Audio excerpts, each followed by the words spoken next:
Oh, okay. That's not going to stay.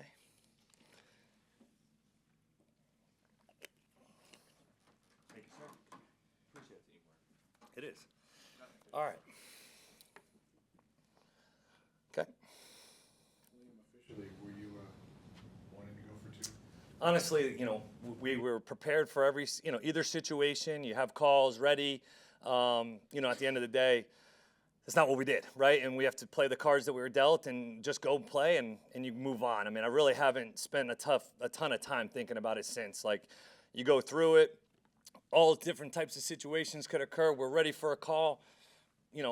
The situation played out as it did. We didn't go for it and really haven't, lost a ton of sleep about it. We got to move on. It's just the way it works. Unfortunately, it didn't work in our favor. Hey, never know next time. You learn from it, you move on, and see what happens.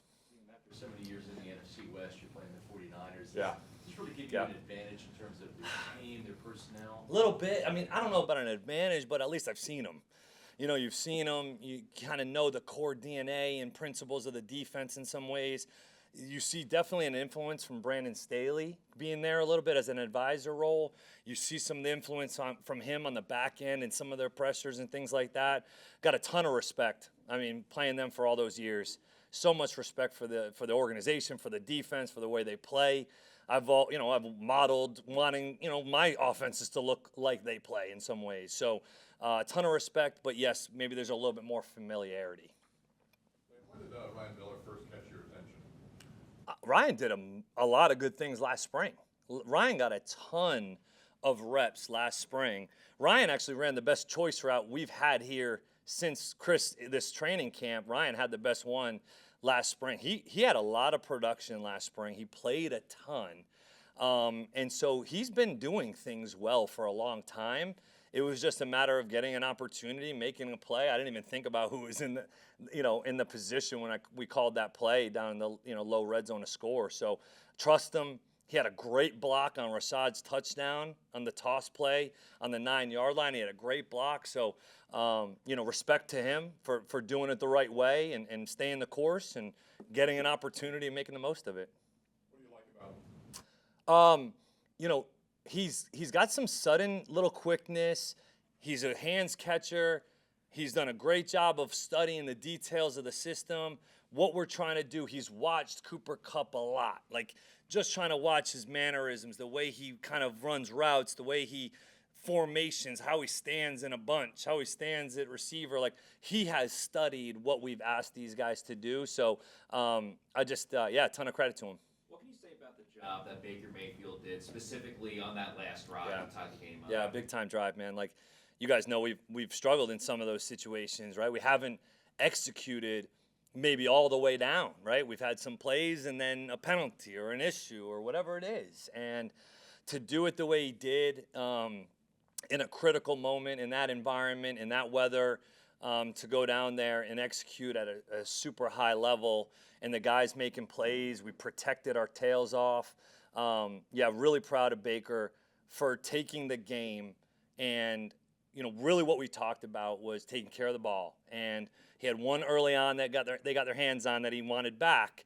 After that, he really didn't put the ball in harm's way at all, and was key and critical to our success.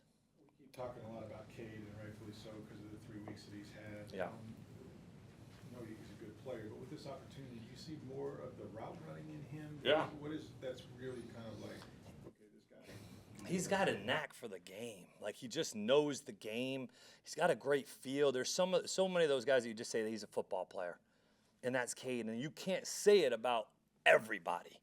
And he just has that ability. And sometimes people look at that as a knock. Well, maybe they're not as fast or as quick or as strong or can jump as high. Being a football player is a darn good thing.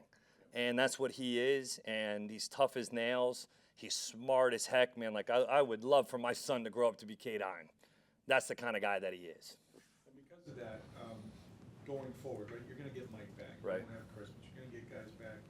So now you have a better understanding of all he can do, right? That's right. And not for nothing, the guy plays every snap. There's no question. I mean, he's out there every time. We try to get him a blow, but we're also we're getting him involved a lot more. It's a great thing for him, for me, for our offense to know, well, we got another guy we can rely on to make plays. He's gaining a ton of confidence. I don't know where he stands with his careers and where he's been at in normal years. I don't know, but I got to believe he's probably feeling pretty good about where he's at right now and the way he's playing. You look at Fred Warner, one of the best linebackers in the game. Yeah. His coverage ability, you speak to that. It's ridiculous. Fast breakups, He's ridiculous. I mean, he's so athletic. He's got such a great feel for the position. He's been in that system for so long. He knows all the patterns. They pattern match stuff so well. He's got so much range, athleticism, trigger. He's just a, man, ton of respect for him. Reminds me like Bobby Wagner, but like a different feel, a different, even longer, a different way. Bobby obviously in his prime, different story, and Bobby's still playing a lot of good football. But Fred is, he's a really smart player. You cannot look things down in the middle of the field. He's going to make you pay. What about the offensive line? When the offensive line's not brought up, that means they're doing a good job. True. But I was listening to 49ers. Bosa was saying that he thinks this is the best offensive line they're going against this year. Is that what he said? That's what he said. Right at his locker. Yeah, I have been proud, the way these guys have played. It hasn't come up a ton, right? And it was kind of a funky game the other night where, like, we wanted to run it more, but like we either drove it and scored, or we were like 3 and out, or we had like really quick drives. And then you look at the hold before the half on the Q draw, knocks us out of field goal range. That's 3 points. We have an 8-yard run going in the red zone. Tristan gets the face mask call, which, hey, it is what it is. But so those are opportunities for us to continue to run, and we get into now we're in known passing situations. I got to do a better job of maybe getting some runs off in some different windows to help us. But I've been proud of the way they've been playing. You have plenty of familiarity with Nick Bosa. Back in 2022, when you were the Rams offensive coordinator, he had 3.5 sacks in 2 games. What can you say about just his overall dominance? Yeah, that was the year we had about 15 different offensive lines, and I don't even know some of the guys that were playing their names, but absolutely, completely understand what you're saying. Beast. I mean, he's just a beast. Relentless. Relentless in his effort, relentless in his rush, relentless in his ability to chase screens down, balls down. There's not one of these guys on this field that does not run to the football. They are running to the football every single play. So if we're going to match that, if we're going to play at that level and higher, we need to play through the echo of the whistle every single snap and toe the line. Toe the line between playing at the whistle and through the whistle. Receivers down in this last game. It seems like every week we talk about a different guy. When you get your guys back, and Chris won't be this year, just how much deeper are you now? How much have you learned about how you can still play great offense without those two? I think I've probably in some ways, sometimes we give a lot of defense, give them too much credit in ways, and not taking anything away from Baltimore or Kansas City. Like, those are unbelievable defenses and teams, but it's like, hey, man, we got some good players too. These guys can still compete and win. They have confidence.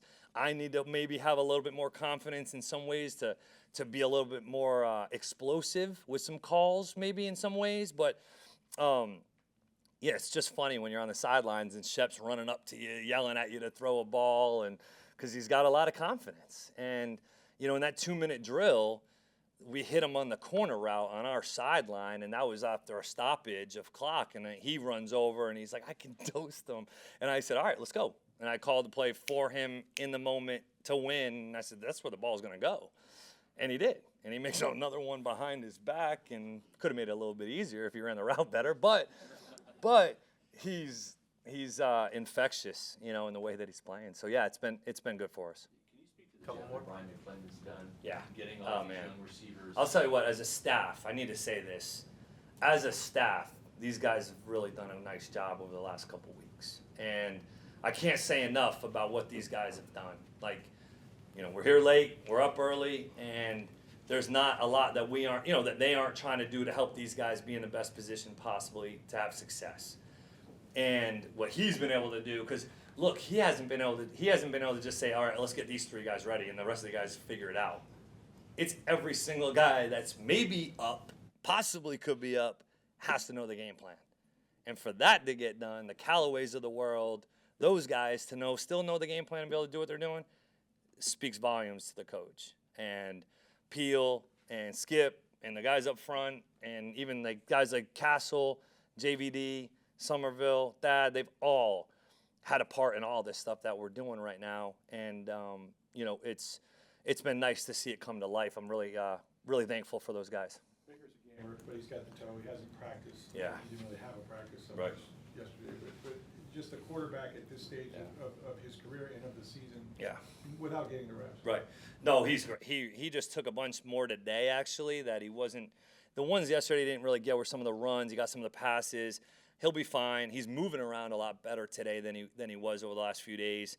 I've been kind of quick little, hey, man, you ain't going to be able to run this week? You feeling a little slow this week? You all right? Just see if I can get him going. He's given me my share as well. So, no, but yeah, right, that's a weapon that we've been able to utilize, and we need that weapon to stay able. And so that's a key thing for us to be able to get him healthy this week. Having been in Sean McVay's system and influenced by Kyle Shanahan, Yeah. what can you say about Shanahan's ability to get the most out of any running back? Oh, man. Yeah, he's the best. He's best out there doing it. In terms of the run game, the play action, the keepers, like the way those guys, come off the rock, they just do it all right. I just have a ton of respect for him. I don't even really know him that well at all, actually, but have a ton of respect for, like, so much of the things I've seen over the years, them do what I've been taught from the guy that I learned from. So much of it comes from not just Kyle, but Coach Mike Shanahan. And so that falls down, that trickle effect comes through. And the way, when you turn on the tape, you can see if somebody's tough. They're really tough. You turn on that tape, you see real toughness. And that's what, I'd like to be able to emulate in some ways. Okay, thank you. Thank you, guys. Yep.